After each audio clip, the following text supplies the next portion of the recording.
پہلے مسلمانوں پر لگاتار الزام لگایا گیا کہ یہ دنیا سے ناواقف ہوتے ہیں، دیش میں ان کا کنٹریبیوشن نہیں ہے، یہ صرف مدرسہ بناتے ہیں، مدرسہ کے علاوہ ایجوکیشن میں ان کا کوئی کام نہیں ہے۔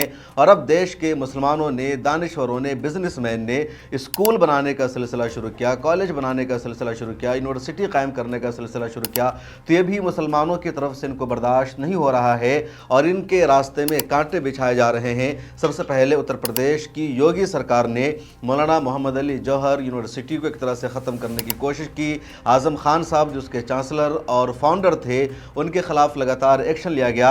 اور اب دو اور معاملہ سامنے آیا ہے۔ دیش کے دو علاقوں میں مسلمانوں کی طرف سے دو یونیورسٹی بنائی گئی تھی اور ان دونوں کے ذمہ دار اور چانسلر کو 2 دن کے فاصلے کے دوران ہی گرفتار کیا گیا ہے۔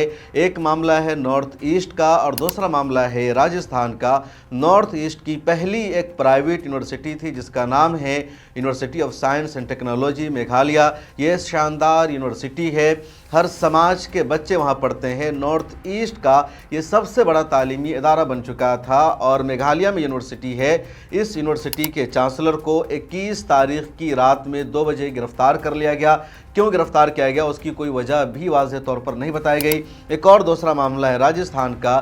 راجستھان میں اقلیتی یونیورسٹی ہے جس کا نام ہے مولانا آزاد یونیورسٹی جودھ پور، اس کے چانسلر کو بھی گرفتار کر لیا پولیس نے۔ اس کے علاوہ رجسٹرار کو گرفتار کر لیا ہے، کور صاحب کو گرفتار کر لیا ہے۔ تو 2 دن کے فاصلے کے دوران یہ 2 معاملہ آیا ہے۔